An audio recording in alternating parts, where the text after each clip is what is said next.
দলনেত্রীর বার্তার পর এইবারে জাগলো বীরভূমের কোর কমিটি। সেই 15ই ডিসেম্বরে বৈঠক হয়েছিল, তারপর আগামী 22শে মার্চ বীরভূমের কোর কমিটি আবারও বৈঠক ডেকেছে।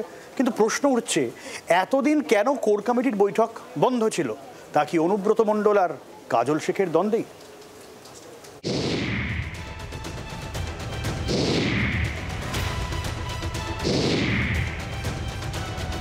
অনুব্রত মণ্ডল জেলবন্দি থাকাকালীন তাঁর গড় বীরভূমে দল পরিচালনায় কোর কমিটি তৈরি করেছিলেন খোদ তৃণমূল সুপ্রিমো মমতা বন্দ্যোপাধ্যায়।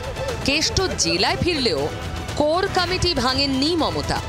সঙ্গে অভিষেক বন্দ্যোপাধ্যায়ও কোর কমিটিতেই ভরসা রেখেছেন।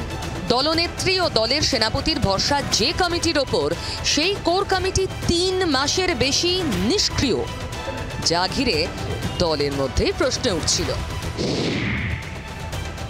নেতাজি ইন্ডোরে দলের রাজ্য সম্মেলনে মমতা বন্দ্যোপাধ্যায়ের বার্তার পর অবশেষে জাগল বীরভূমের কোর কমিটি। আগামী 22 মার্চ কোর কমিটির বৈঠক ডাকা হলো।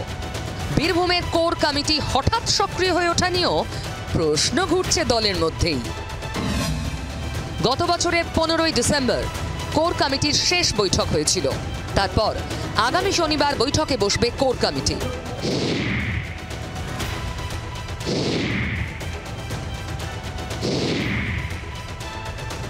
বীরভূমের রাজনীতিতে কেষ্ট কাজলের দ্বন্দ্ব কারও অজানা নয়। অনুব্রত জেলবন্দি হওয়ায় তার অনুগামীরা কার্যত বসে গিয়েছিলেন। কিন্তু গত বছর সেপ্টেম্বরে কেষ্ট জামিনে মুক্তি পেয়ে জেলায় ফিরে আসার পর পুরনো দ্বন্দ্ব আবার মাথাচাড়া দেয়। কেষ্ট কাজল দ্বন্দ্বেই বীরভূমের কোর কমিটি নিষ্ক্রিয় হয়ে পড়ে। এ নিয়ে জেলায় তৃণমূলের অন্দরে জোর চর্চা চলছিল।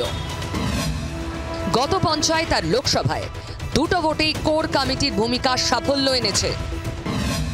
লোকসভা ভোটে জেলায় 2টি আসনে জয়ের মার্জিন গতবারের চেয়ে প্রায় দ্বিগুণ হয়েছে। বছর ঘুরলে আর একটা ভোট। এই পরিস্থিতিতে নেতাজি ইন্ডোরের সভা থেকে বীরভূমে কাজল শেখকে নিয়ে চলতে অনুব্রত মণ্ডলকে নির্দেশ দিয়েছেন তৃণমূল নেত্রী মমতা বন্দ্যোপাধ্যায়। কেষ্ট কাউকে কিন্তু বাদ দেওয়া যাবে না, কাজলকেও কনফিডেন্সে নিতে হবে, আশিস দাকে আর শতাব্দীকেও মাঝে মাঝে ডেকে নেবে।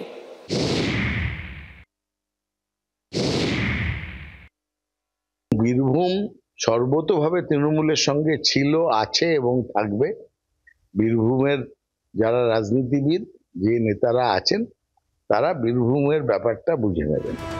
দলনেত্রী বার্তা দিলেন, তারপরেও অন্তত দিন 25 কেটে গেল। বৈঠক ডাকতে এত দেরি কেন? চাপে পড়ে কি না ডেকে আর উপায় রইল না? ব্যুরো রিপোর্ট, জি 24 ঘন্টা। বাংলার আওয়াজ, বাঙালির আবেগ, জি 24 ঘন্টা।